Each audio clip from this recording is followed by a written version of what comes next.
It's been 327 days since Emily died. Not that I've been counting. They said it was an accident, a late night drive, a sharp bend, rain-slicked roads, case closed. Except something in me refuses to let it stay closed. My sister wasn't reckless. She didn't speed. She didn't drink. And she never, ever took that road home. Not unless she was avoiding something. I remember the knock at the door. 2 officers, polite, tired eyes. "Ma'am, there's been an incident." My mother screamed before they'd even said her name. My father went numb. I stood there, frozen, unable to breathe, waiting for the next line like I was watching someone else's nightmare play out. Emily, my younger sister, my only sister, was gone. She was 24. The days that followed were a blur. Funeral flowers, stale casseroles, people whispering condolences through tight jaws. Grief felt like drowning in a swimming pool where no one noticed you sinking. Then the silence settled in.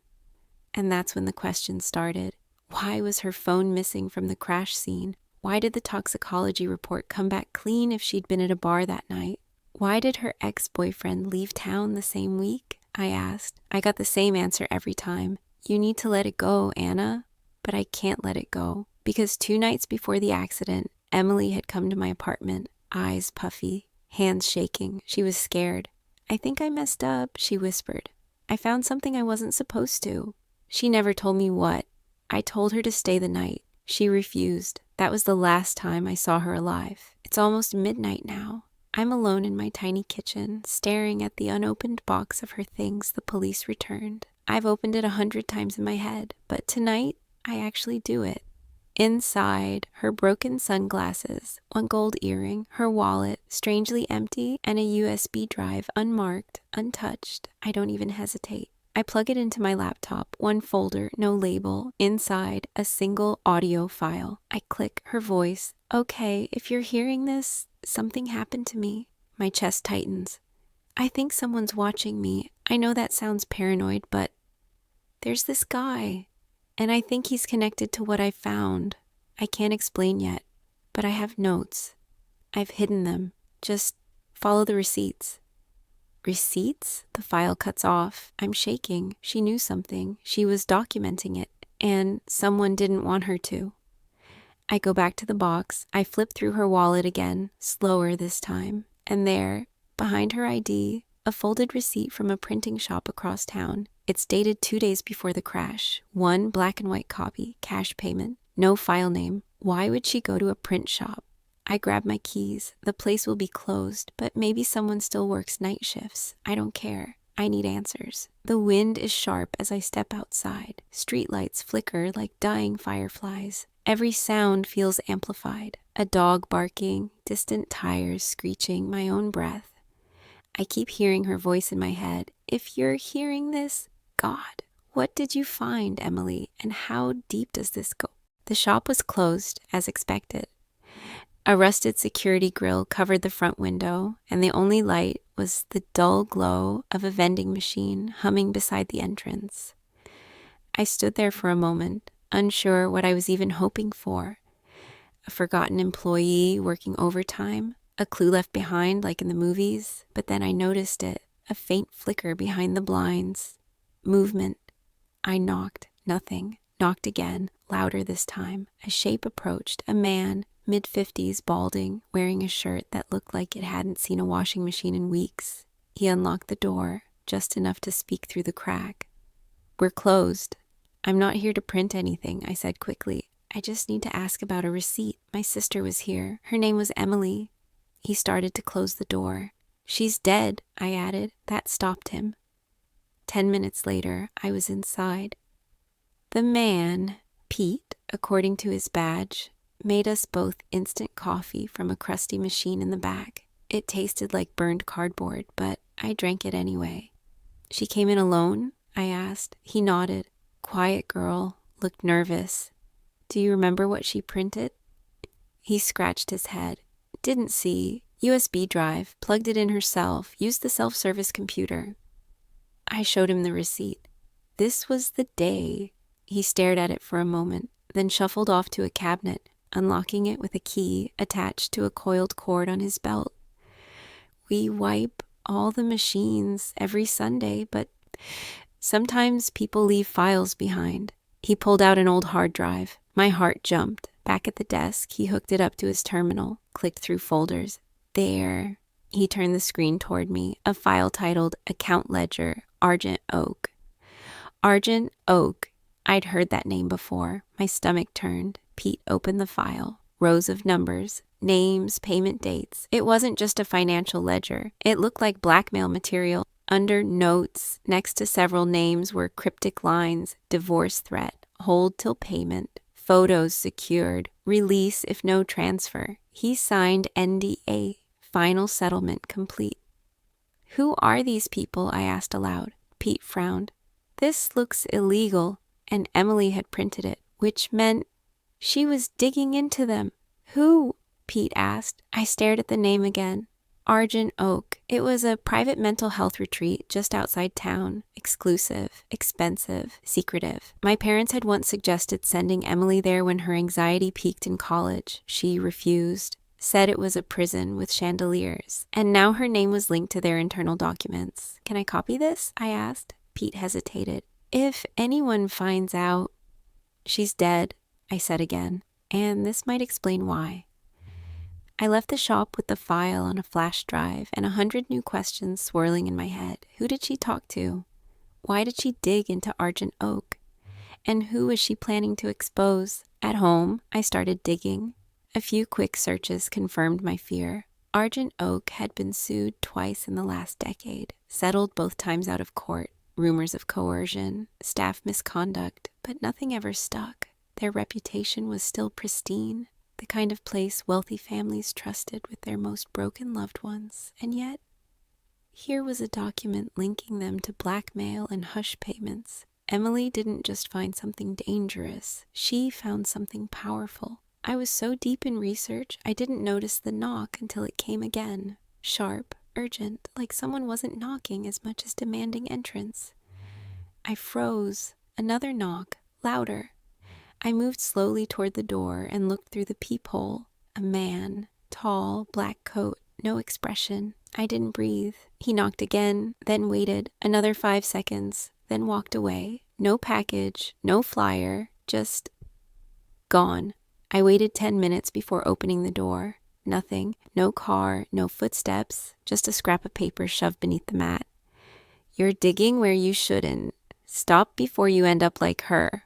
I didn't sleep that night. The note, just a single line, sat like a stone on my desk. I read it over and over until the words blurred. Stop before you end up like her. It wasn't subtle. Whoever left it wanted fear to do the job for them. But fear only sharpens my instincts. And now I had a direction. Argent Oak. I started with the names on the ledger Emily had printed. Most were just initials and vague descriptors, but one stood out. Dr. C. Langford. Redirected patient inquiry compensated. I ran the name through the National Registry of Licensed Therapists. Nothing. No Langford, no variant. Not in our state, not anywhere. But the retreat's website had a staff page. There he was, Dr. Charles Langford, trauma and recovery specialist. And there it was again, Ph.D., Behavioral Sciences, University of Fairhaven. Except Fairhaven didn't offer a Ph.D. in behavioral sciences. I checked twice. So now I had a retreat with lawsuits, forged credentials, and blackmail documents, and someone warning me to drop it. If Emily had found all this, she wasn't just snooping, she was uncovering something that mattered. Next step, I emailed Argent Oak, pretending to be a prospective client's sibling. Said I was worried, needed information, hoped to speak to Dr. Langford. They replied within the hour, friendly, professional, polished. Dr. Langford is currently unavailable for intake consultations. Please direct all inquiries to our administrative office. Translation: he's either hiding or being hidden. Still pretending, I called the administrative line. Got a chipper woman named Lacey. I asked for a brochure, hinted at needing discretion, said my brother had gotten into legal trouble. That did the trick. Suddenly, Lacey's tone changed. Oh, we understand completely. Our staff are trained in discretion. If you'd like, I can schedule a private call with one of our directors to discuss. Options. I asked about Langford again. He's currently on sabbatical. Sabbatical. The word clanged like a lie. That night, I got another idea. Emily's old laptop. My parents had boxed it up and put it in storage. They couldn't bear to throw it out. Said it felt like erasing her.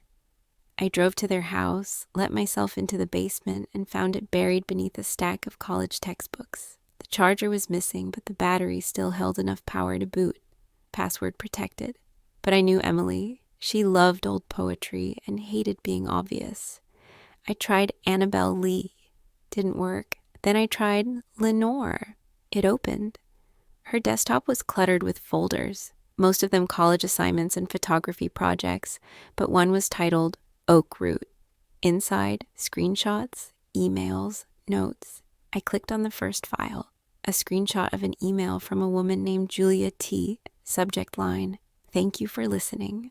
I don't know if I should have reached out, but thank you for believing me. Everyone thinks I'm crazy. They made me sign so many things.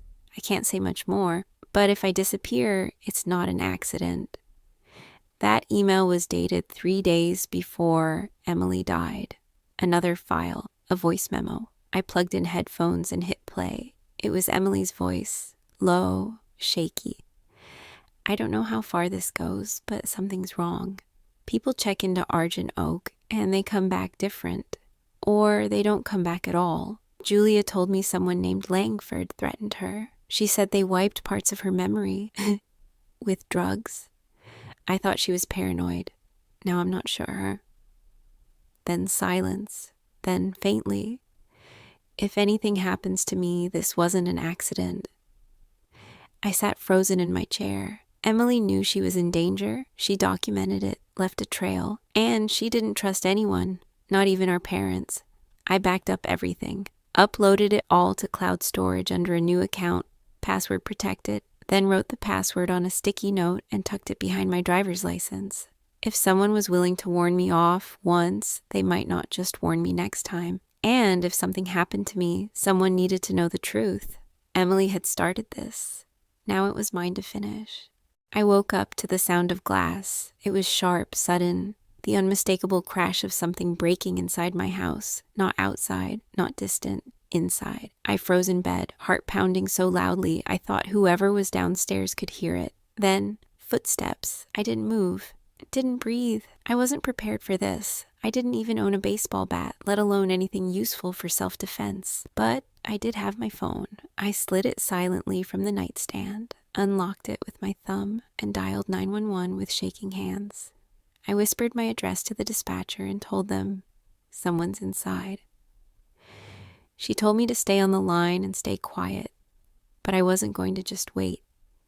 I crept out of bed, slowly eased my bedroom door shut, and locked it.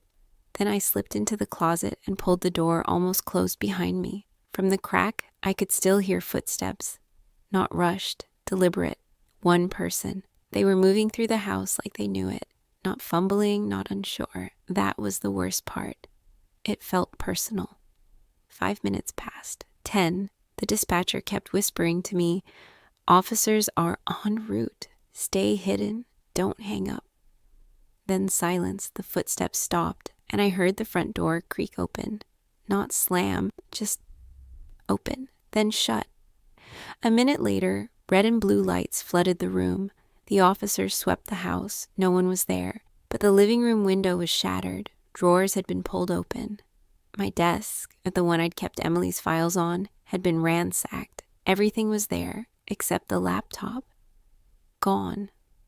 I told the police it was probably a break-in gone wrong. Said I had no idea why someone would target me. They nodded, took notes, promised to follow up, but I could see it in their eyes. They weren't buying it. They thought I was hiding something. They were right.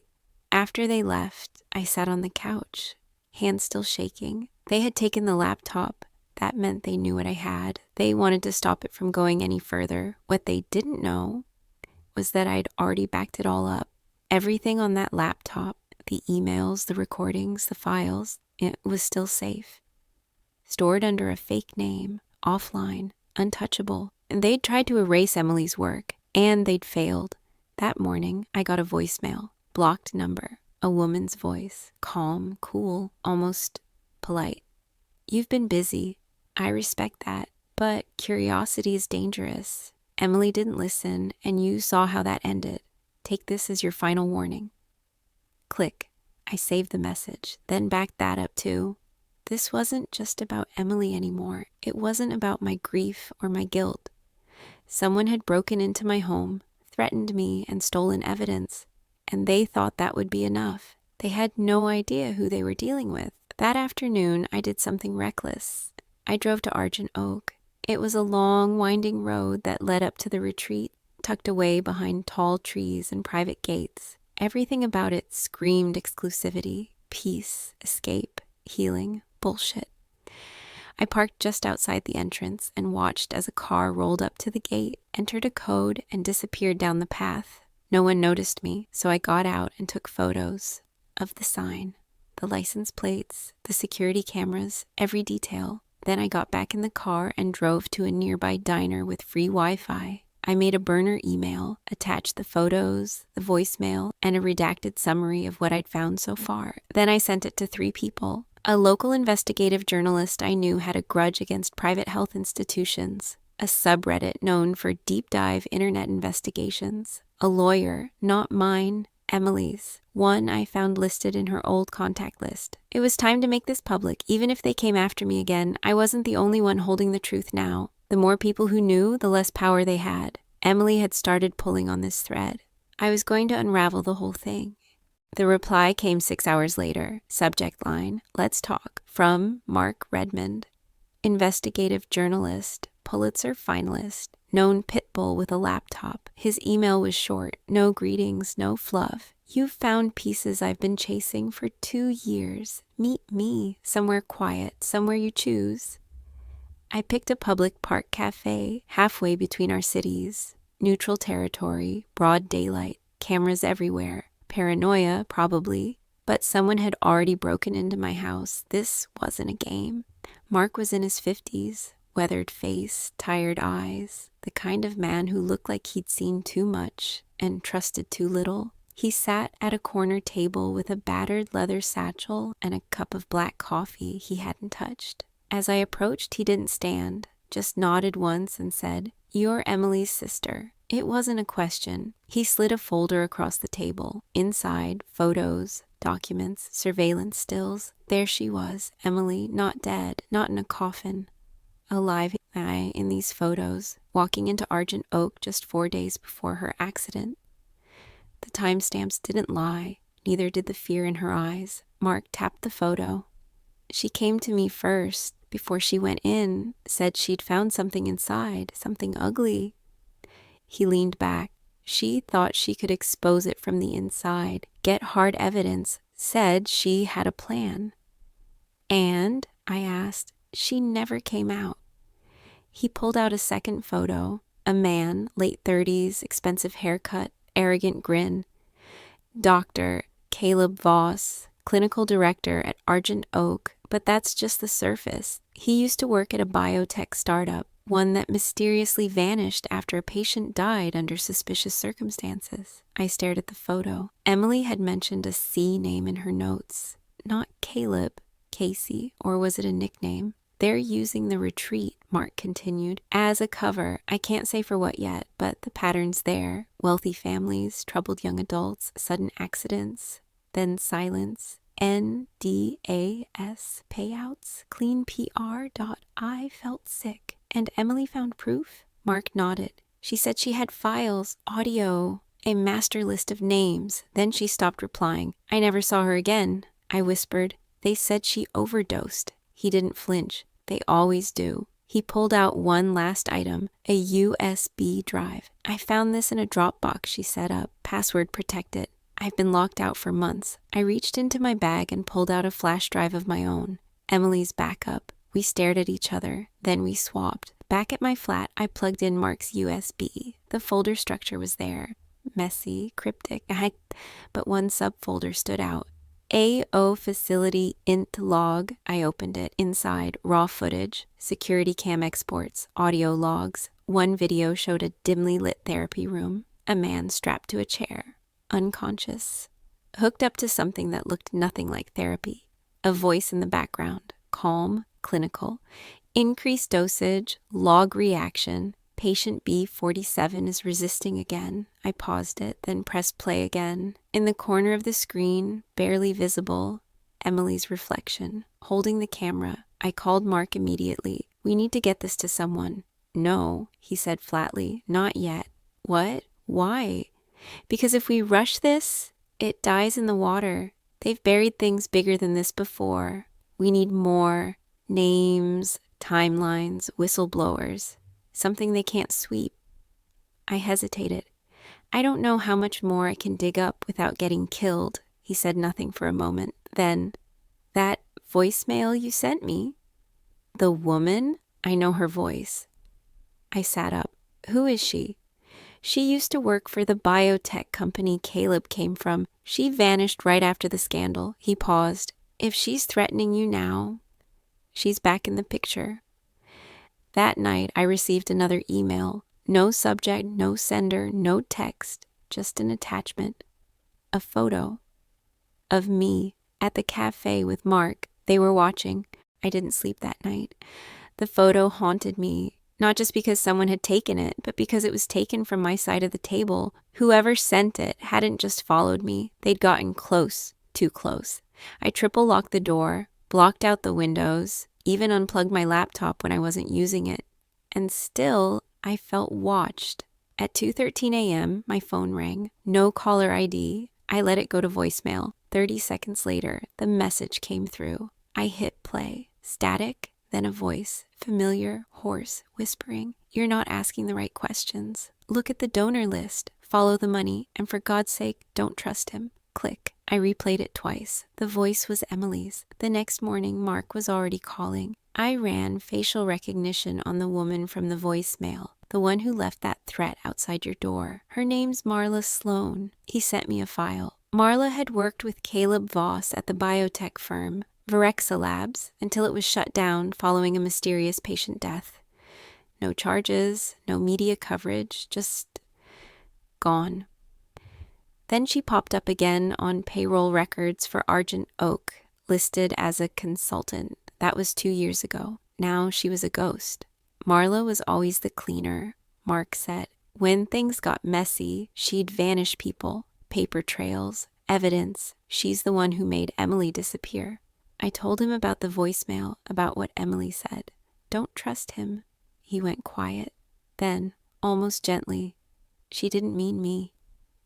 Later that afternoon, I opened Emily's old laptop again. This time, I wasn't looking for files or recordings. I was looking at money. In one of her folders was a spreadsheet titled AOshells.xlsx. It was a list. Donor names, offshore accounts, donation dates. One column was labeled tier, another access level, another patient match. It read like a menu, names I recognized, a tech billionaire, a disgraced senator, a luxury rehab chain CEO. Each had donated to Argent Oak, and each had been matched to a patient, someone vulnerable, someone rich, someone who conveniently died or disappeared. And suddenly it clicked. They weren't just running therapy sessions, they were experimenting. There was one more name, R. Halberd. No donation amount, just a note, internal, protected, clearance granted by Voss.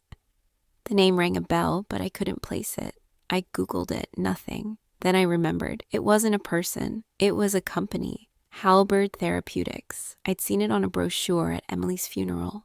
A sleek, embossed pamphlet inside the donation basket from Argent Oak. I'd tossed it without a thought. I went back to the closet and rummaged through the funeral box.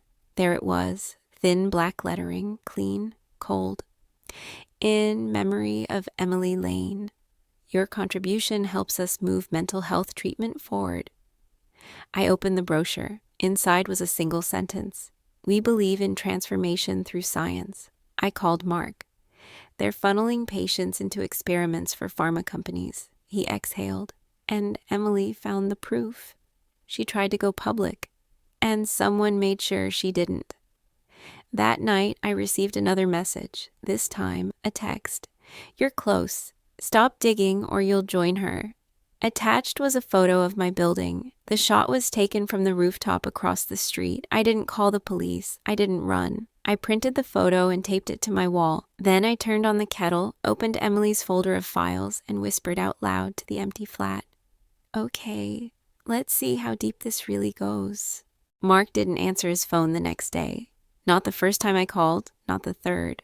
Not even after I left a voicemail asking if he'd received any threats too. He was always responsive. But now, he'd vanished, just like Emily. I stayed inside most of that morning, going over Emily's files again. There was something I was missing, something big. That's when the email came through. Subject, "You need to see this." From reese.malden@postio.net. There was no message, just a single attachment.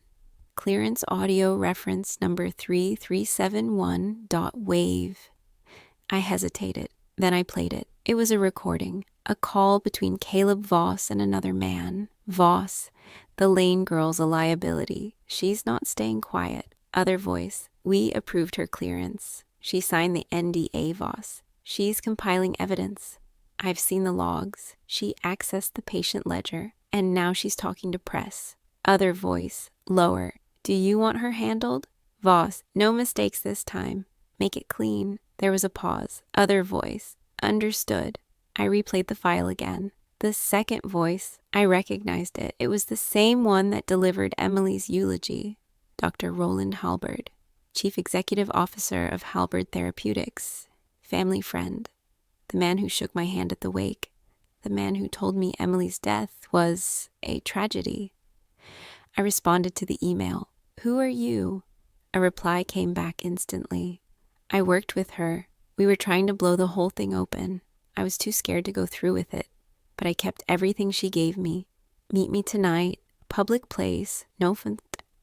He gave a time and a location, 8:30 p.m. The old fountain at Emerson Square. I packed my bag, then I packed a second one, filled with everything I had, copies of Emily's spreadsheets, donor records, photos, and transcripts. I didn't care anymore about staying subtle. If I disappeared, someone would know. It was raining by the time I reached Emerson Square. The fountain was barely working, water trickling down like a forgotten relic. A man stepped out of the shadows, early 40s, nervous, wearing a baseball cap and holding an umbrella too tight. "You're Emily's sister," he said quietly. I nodded. "I'm Reese." Reese Malden had worked at Argent Oak as a clinical data analyst, one of the few people Emily trusted. She said if anything happened to her, I had to tell someone the truth, he said. Then he handed me a small USB. "This has everything, not just the donor list, the experimental logs, trial data, patient deaths, the real numbers." I took it. "Why didn't you come forward before?" He looked down. "Because people who speak up end up like her." Before he left, he gave me one last warning. "There's someone inside Halberd still running this. It's not just Caleb, it goes higher. There are politicians, board members. They'll bury this if you're not fast. And if I am, they'll try to bury you instead." That night, I opened the USB. Reese wasn't lying. Dozens of patient files, everyone marked test subject, a column for side effects, another for outcomes. Most read the same word, fatal. And beside each fatality, a notation, unreported.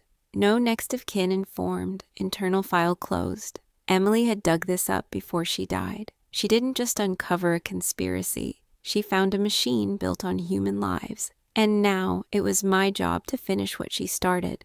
I didn't sleep that night. Instead, I stayed up combing through every file Reese had given me, every fabricated trial, every fatal side effect, buried under redacted documents and NDA threats.